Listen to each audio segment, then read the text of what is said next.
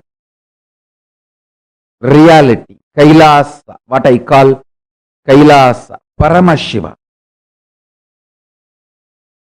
You can now receive it and manifest it, radiate it in your life.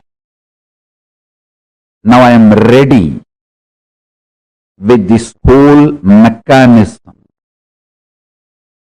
the whole organism. This is the work. It was happening through this body. Understand?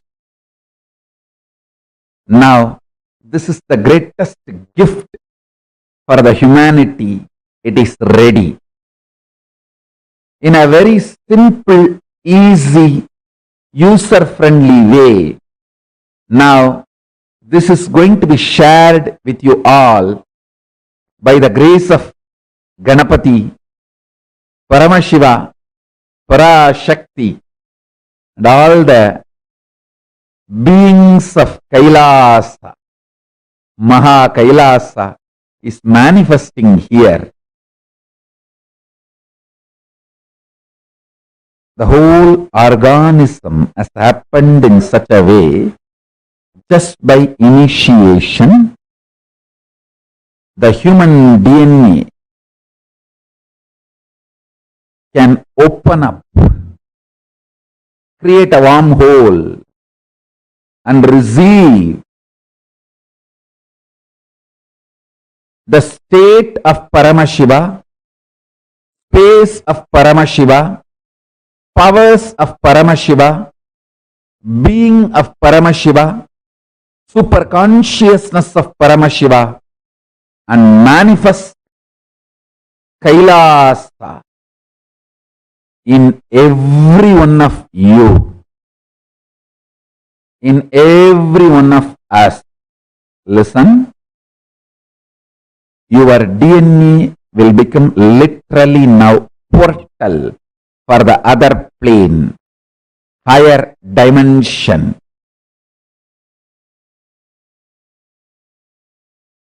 The superconscious space I call as Kailasa. Constantly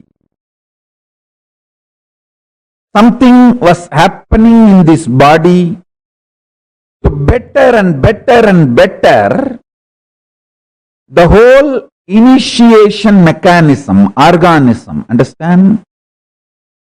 Bettering the words of expression, is the job of a teacher. Bettering the science of initiation is the job of the Guru. Bettering the organism of opening your DNA and making you manifest everything of Kailasa is the job of Paramashiva, and he is doing his job absolutely beautifully, rightly, in bestest possible way.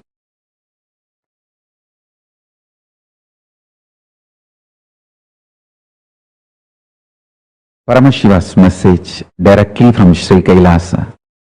Listen.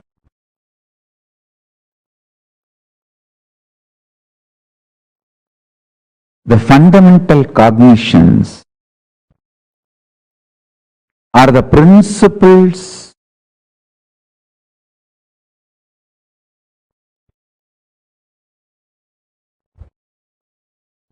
the foundation principles you cognize decides whether you are going to build a materialistic ecosystem around you, so-called rational ecosystem around you, or an enlightened ecosystem around you. Please understand.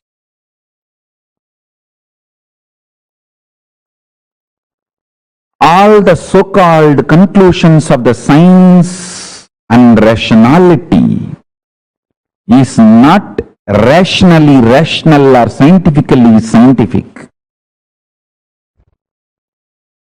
All the cognitions, politicians, social leaders trying to infuse into you are not absolute truth or absolute right. Understand? Neither the cognitions are absolute truth, nor they are rationally rational or scientifically scientific. But unfortunately,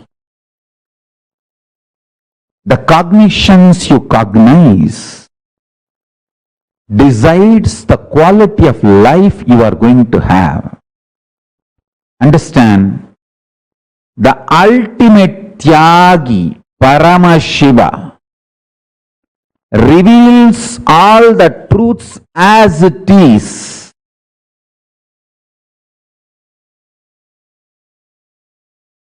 See, I am trying to create the ecosystem where thousands of you will start understanding these truths I am teaching and practicing. For example, Los Angeles, San Jose, Toronto, Vancouver, Seattle, Ohio. I want hundreds of families to settle down around the temple. Houston. Not as commune, but as community. Not gated community. No exclusivity. Just like regular US citizens, as part of them, I don't want to say that only our people should be there all around the temple. No. Like lot of devotees have moved their houses around LA temple. Within the 10-mile radius of LA temple, too many of our devotees have moved. Like that, in the temple area, in that city, in 10-20 miles radius, at least few hundred devotees, few thousand Ananda Samajis settling down. temple becomes ecosystem where day in and day out power manifestation science is taught. I want full-time volunteers to settle down. I am deciding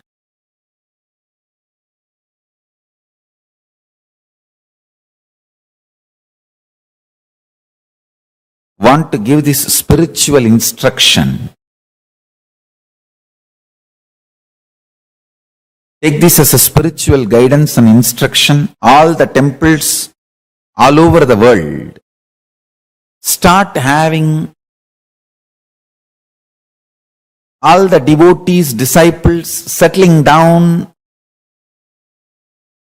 around the temple, not as commune. Be very clear. I don't want to say only our devotees should be like a buy the land, build the home. No, no, no. Temple will be there. In that city, all of you settle down. Take this one thing as a fundamental. Every day come to temple, attend the satsang. Coming to temple once and attending the satsang should be the lifestyle. Settle down in that distance. Understand? Attending satsang from your home is different. Coming to the local temple and attending the satsang is 1,000 times greater. Because whatever is said and done, the energy radiated by deities, the linga. See, in your home, only Guru will be there. If you come to temple, Guru, Linga, Sangha, all three will be there. So nothing like having Guru, Linga, Sangha, all the three. So temple awakens a kind of a powerfulness and intensity and depth.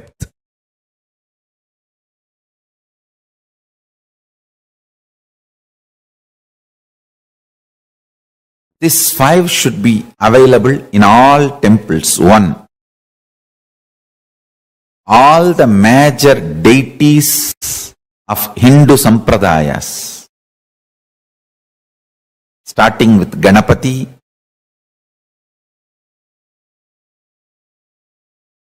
Shiva, Devi, Subramanya, Vishnu, Navagrahas, and each god's different incarnations, like a Vishnu. You should have at least Rama and Krishna. The pantheon of Hindu deities. Understand? And I am making this very clear. All my temple, the deities should be worshipped, maintained by devotees. Understand? You touching the deity, maintaining, cooking food, offering nevedyam, doing abhishekam, something happens to you inside. Paramashiva starts manifesting inside you. I am not saying our ancient tradition of having the priests and running the temple is wrong. No. I am absolutely for it.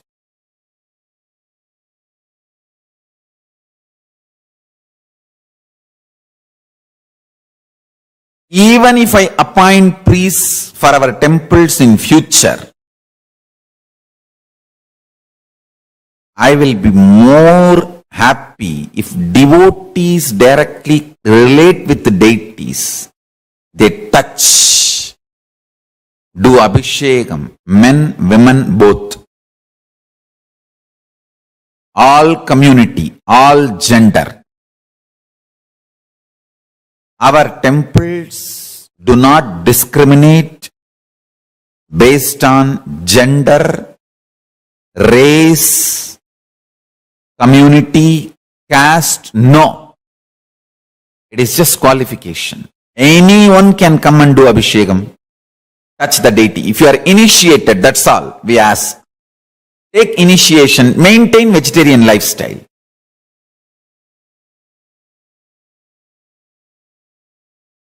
Even if we get priests in the future, maybe I will let the priest do the Abhishekam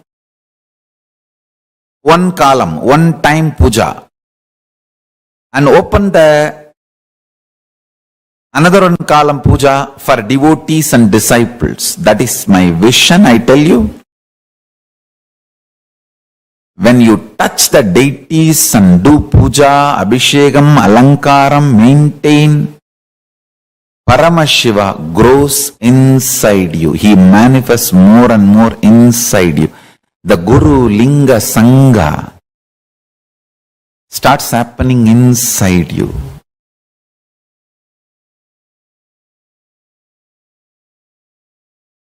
This is what my vision of Kailasa. I want every US city to have one Kailasa. Every US city to have one Kailasa.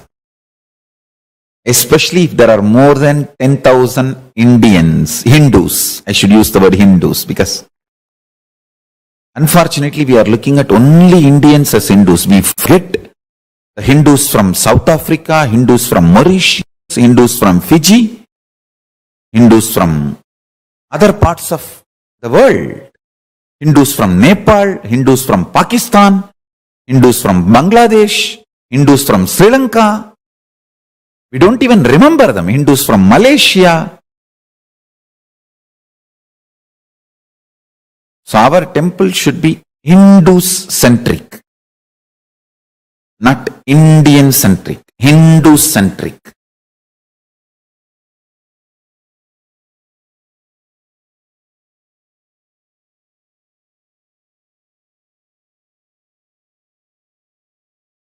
Anyone who is initiated can start practicing. Our temple should be more a place where practicing is done. Powerful practicing is done.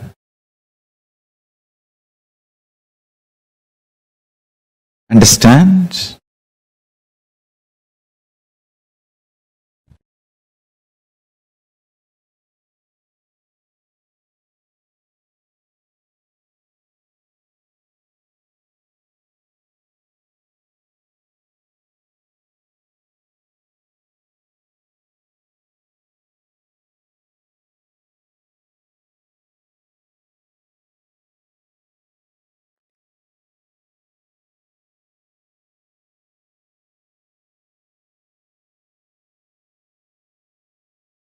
Large number of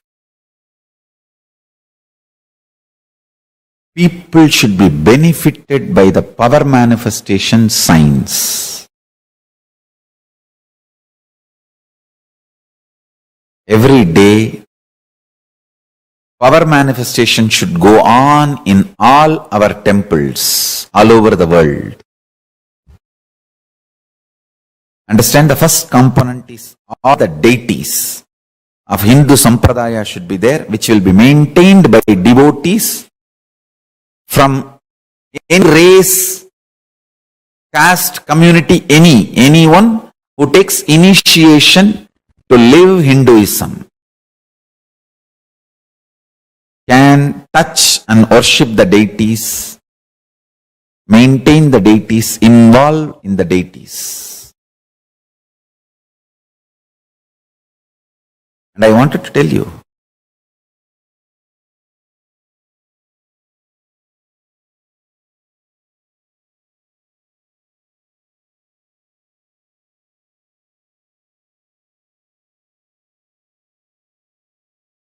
especially the deities we make are given birth properly as per Agama. So they become Archavatara. We are masters in this field.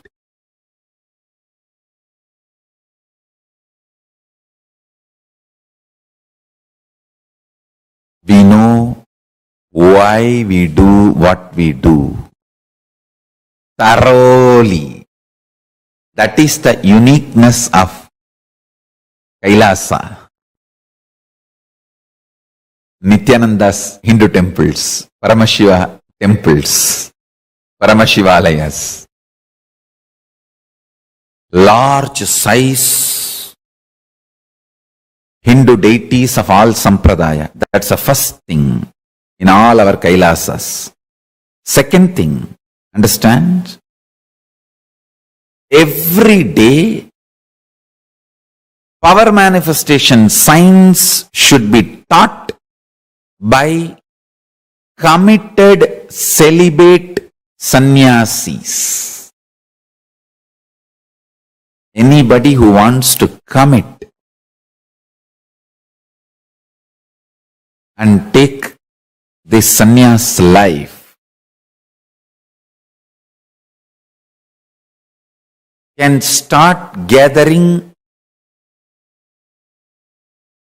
in the localities of our temples.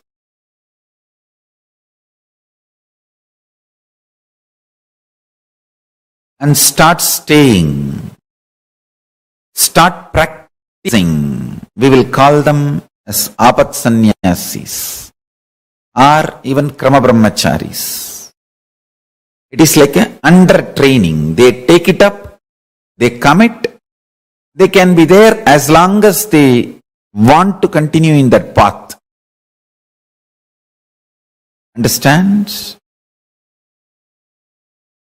I am announcing some of the new most important spiritual policies.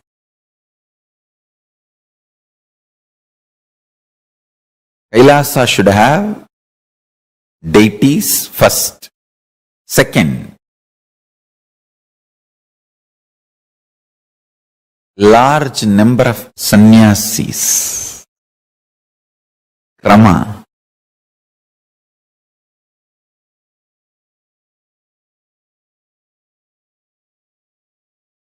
Krama brahmacharis who want to take up this lifestyle and maintain the temple, maintain the Kailasa ecosystem, who start manifesting powers, teaching, guiding people into manifesting powers, making people understand the importance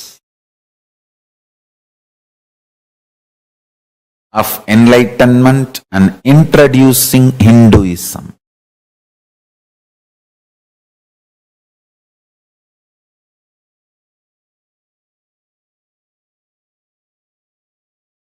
Understand? The whole ecosystem necessary for this. We should start focusing and manifesting it in every city where at least 10,000 Hindus are living. And a large library. Still Hinduism is in books. It has not yet come to the digital world. Still Hinduism is living in books, especially in home libraries. Still we have not left the habit of reading books and learning Hinduism. So, as long as that reading books and learning Hinduism is there for Hindus, we should keep a huge library. Digitizing we will continue to do, but the huge library, physical library is required.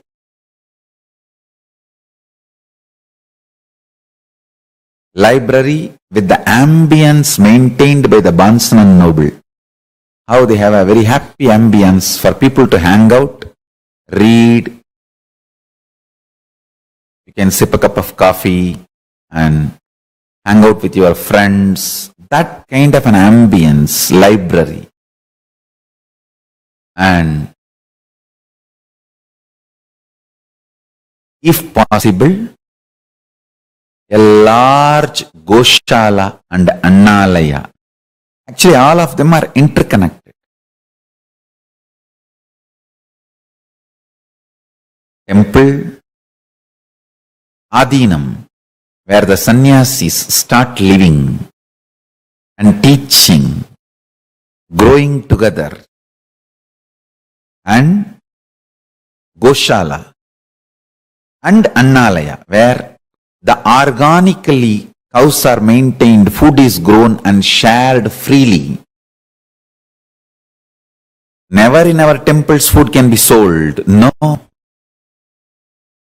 It should be absolute free. Large level of Goshala and Annalaya.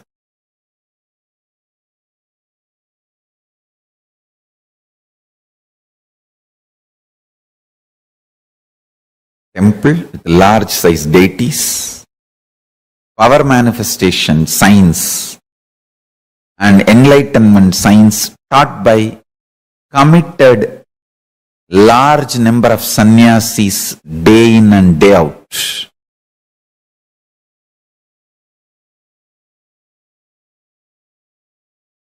A large size Goshala and Annalaya. Large size library with ambience similar to Bansan and Noble. Fifth, last but not least, at least few thousand families of devotees settled around the temple. This is a complete Kailasa ecosystem. So, anybody comes there, whether 7-year-old kid or 70-year-old man, he is given everything related to Hinduism, and Hinduism becomes just such a happy living lifestyle.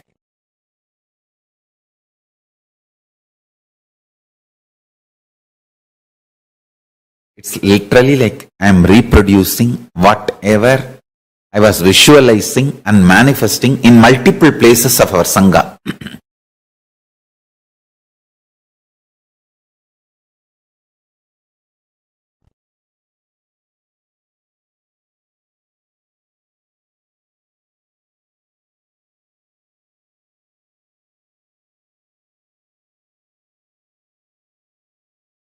N pregnancy to Antyeshti. Everything, all the kriyas. With the knowledge should be done. With the absolute Veda agamic knowledge. From N pregnancy to graceful exit. Everything should be done.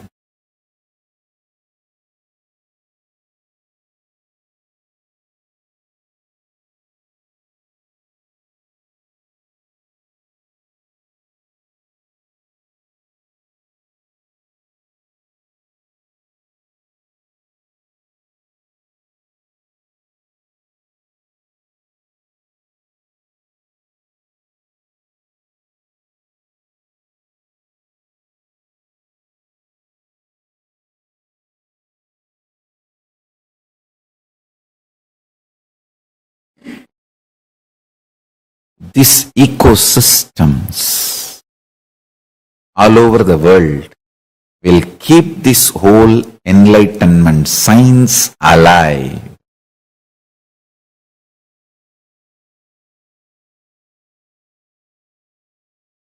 Sri Kailasa alive.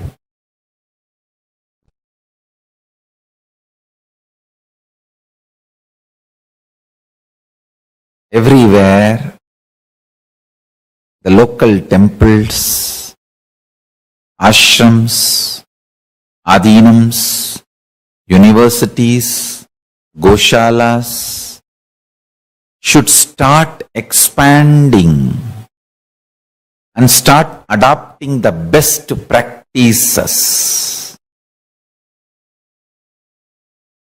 of Sanatana Hindu Dharma,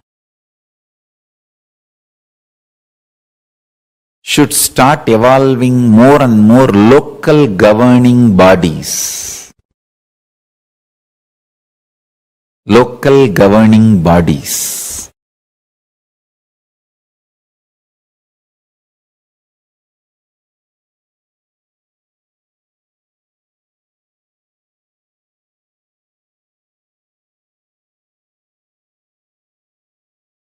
Understand, end of the day, life is all about making the world a better place.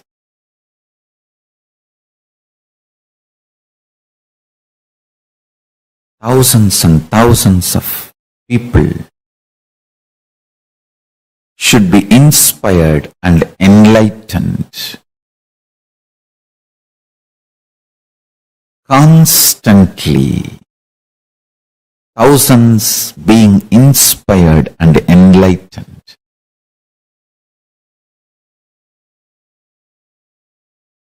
Helping, evolving, living, guiding, radiating the state, space, powers, superconsciousness of Paramashiva.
Yes. Did each of you understand with what Swamiji revealed just now? Can I request all of you to share? What did you all understand?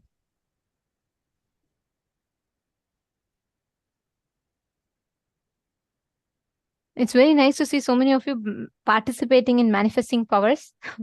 And I see so many of you sit sincerely and attend as well. Can I request all the participants to please come back? All those for whom it's night time and you're wanting to go for a break, please gather back. See, this is the very, very important truths what we are learning today. And also along with that, when we are preparing ourselves to receive these higher truths, the powerful cognitions, understand every single truth of what you're learning today, whether it is right now we learned about why Kailasa. What is the need for Kailasa to manifest? Now, Swamiji has given like so many beautiful, so many different extraordinary possibilities and powers for each of us, gifting so many sciences to humanity. Now, what is the need for Kailasa? Why is Kailasa needed at this point in time? Because Hindu legitimacy, it restores Hinduism its legitimacy. Now, each of us have so many different possibilities. We have so many different streams of thoughts, streams of avenues that we can choose to manifest whatever we want as reality in life. But end of the day, Kailasa stands to restore that political legitimacy on the larger picture, but individually, Kailasa for us stands to give enlightenment, gift us the science of enlightenment. And that's what we've all been learning, and that's what Swamiji very beautifully revealed today in this session, right? Now, one important aspect is for all of us of Kailasa is to experience the state, space, powers, being, superconsciousness, and Kailasa of Paramashiva.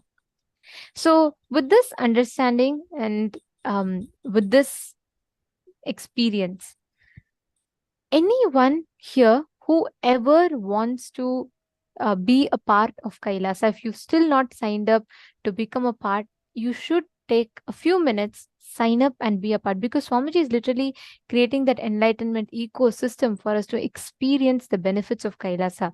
And actually, one very, very exciting thing is we have a beautiful set of projects that you all can be a part of, whether if you're able to invest your talent, like if you're someone good at video editing, or if you think you're good at photo editing, or you think you're good at any of these particular talents, or you think you can invest just your time and you're willing to get trained, we have a variety of options that you all can choose.